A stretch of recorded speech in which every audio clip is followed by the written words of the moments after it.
Alright guys, so I'm a knucklehead and I forgot to turn the camera on. But yesterday actually, we did the tabbing on the inside of these two bulkheads, bulkhead 3 and bulkhead 2. That's all done.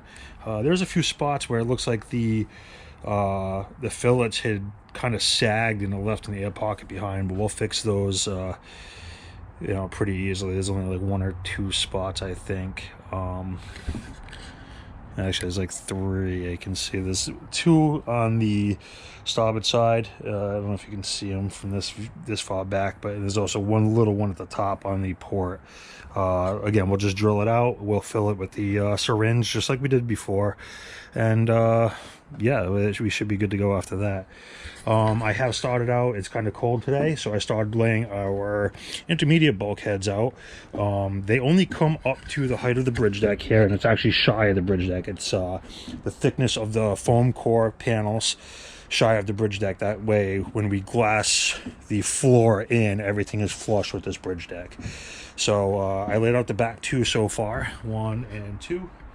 And I'm going to jump up into the cabin area here, and we're going to add an extra bulkhead in here because we extended our vessel 2 feet according from where the original prints were. Basically, we're just going to space everything pretty evenly here and just kind of lay them out. If I can get these all marked out today, we can start making the templates. I do have all the panels are prepped, ready to go. We just have to lay out the shapes, cut them out, and we can start gluing these in. It'll be a huge step forward because we'll actually be able to put floors in here. And we never did get a chance to finish these soles, glassing the foam core panels. For now, I may just use plywood. At least we'll be able to walk around comfortably, and we can start mocking up all the interior stuff. There's still a lot to do, obviously, with the glassing and tabbing and all that, but it'd be nice to kind of get a feel for the interior. I can start figuring out where all the conduits are going for the water, the electrical, all our different systems, and kind of go from there. So, all right, well, thanks for watching. Be sure to like, share, and subscribe. It doesn't cost a thing, and I'm gonna get to it. All right, guys, I just wanted to show you where these dripped here. Right in here, in behind it. I don't know what happens. The fillet seems like it's smooth all the way down, but we did get a big air pocket here, so maybe it wasn't filled properly or what. But again, we will just fill this up with some lightly thickened epoxy, and we should be good. So there's 2 spots here, and there's 1 little spot at the top over there. So this should be a pretty easy fix.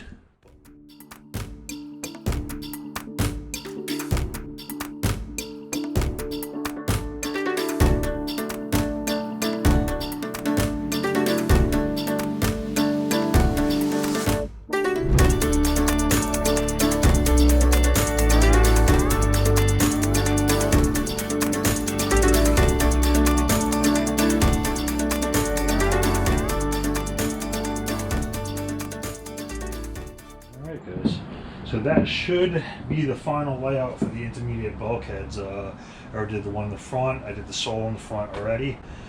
We do have our water line on the inside of the hulls. It's just dotted right now, but I will draw that out pretty soon.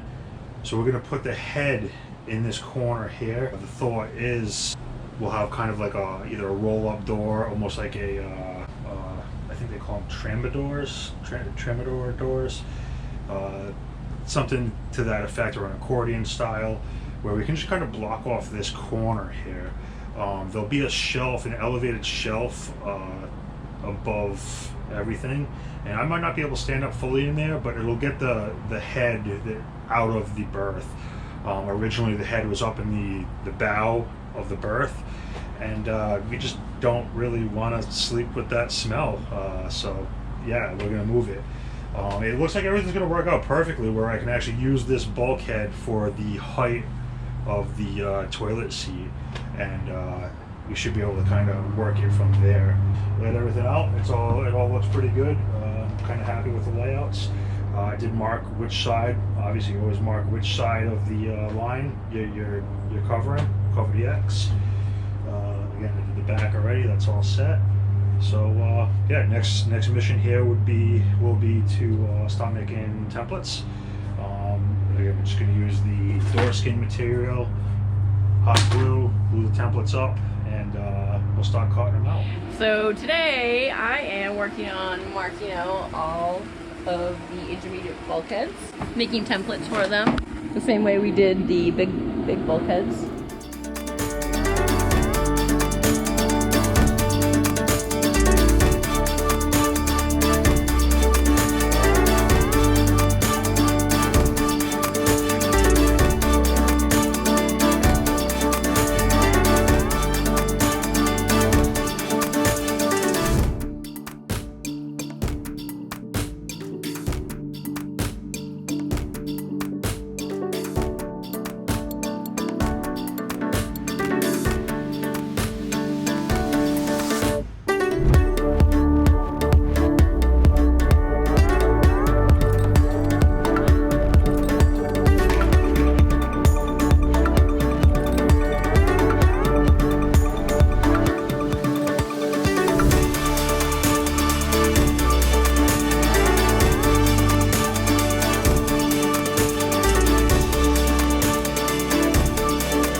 So Cassie is in the boat right now making these templates for the intermediate bulkheads. I'm laying everything out now, trying to nest everything the best we can on these panels just to kind of save as much as we can. With this set of 3, I'll actually have a 20-inch piece, 8 feet long there, and that might be enough to do our the seats for the settee, you know. So we're trying to obviously maximize our scrap pieces, or minimize our scrap pieces, however you want to look at it, and hopefully we can use those in other places. So yeah, Cassie's working on the templates. I'm laying everything out now, kind of working in between the raindrops, so I'm gonna move kind of quick here, throw you guys on time lapse, and again, I'm just gonna trace everything out. We did mark the bridge deck height and the main floor height. I'm gonna leave about a ½ inch above that. This actually has to get cut down the thickness of the panel below the bridge deck. So from this point here, it would actually be another I want to say it's like 9/16 or 5/8 lower than that mark there. So I don't need to leave much higher, just enough to get a good clean mark across, and I'll measure down the thickness of the panels when it comes time. So yeah, it's kind of where we stand. Gonna get cutting.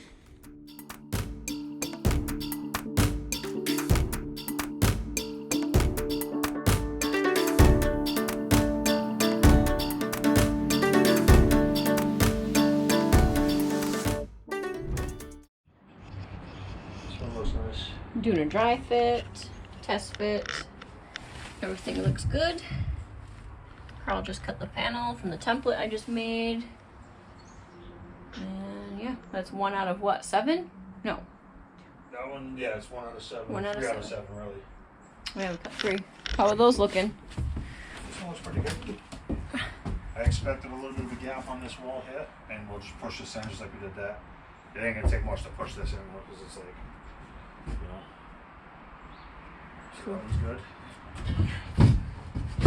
That looks great too.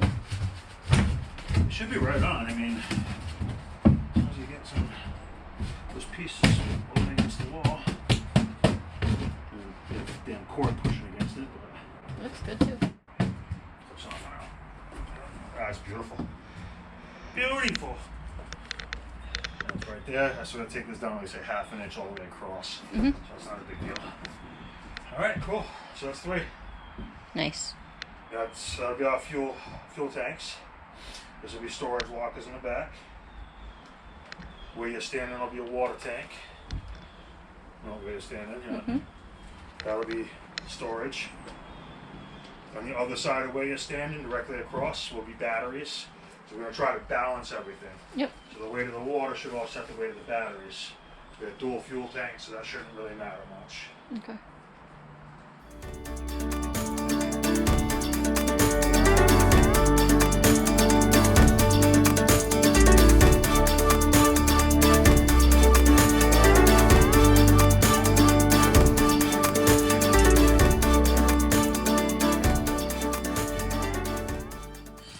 So that is all of the templates complete, and right now Carl's cutting the last 3 that I made up. This one was the most drastic one, as you can see here. but it's gonna be huge. Once we finish this, we can finally put the composite angles in and then put the floors down. Can't wait. No more crawling around. Alright guys, again, I forgot to start the camera. So we are on our next 3 intermediate bulkheads here. Cassie is laying out the last one as we speak. So far everything's fitting pretty good in the boat. She did a quick test fit on them. Looks good. So I'm going to cut these next 3 out.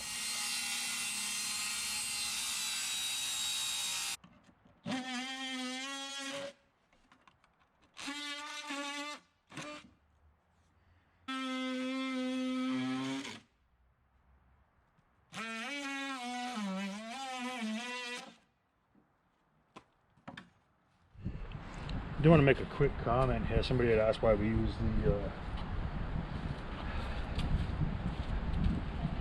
why I've been using the oscillating saw, the multi-tool. One, my jigsaw is pretty antique. I think it's got to be 40 years old, and it's starting to, the seals are letting go and the grease is starting to drip out. So one, it keeps it, you know, starting to make a mess. This thing actually works really well. I've been using this blade for just about all my cuts, and it's still yet to go dull. I did have another blade that went dull on me. I don't know if I was cutting through something the wrong way or if it was just a cheapy blade, but it lasted about 5 minutes, and I switched to this one. It's lasted, you know, I don't even know. Got to be going on a month and a half using this blade. But this thing works great. Battery operated. Bring it out to the panels. Cuts like a champ.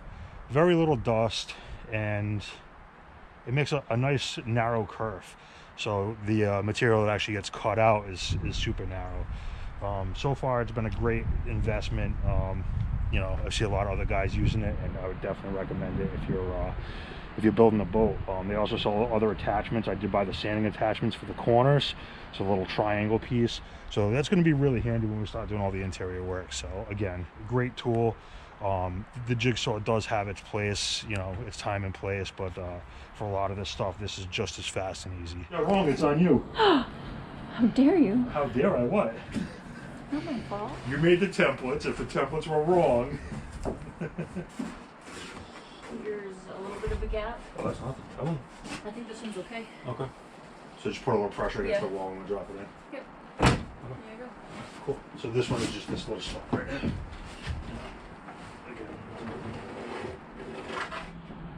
Just for anyone who's thinking of building a catamaran out there, be prepared to have a lot of hurdles in your way. If you drop something in the hull, you have to climb over and go get it. If you forgot something over there, you gotta climb over and go get it. Yeah, it's time consuming, but it will all be worth it in the end, right, honey? That's right.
Good.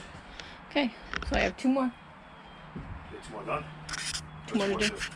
2 left. 2. 1 and 1 on the front. I just gave you 2 more patterns. There's only 4 there, yeah. Okay. Good job. You too.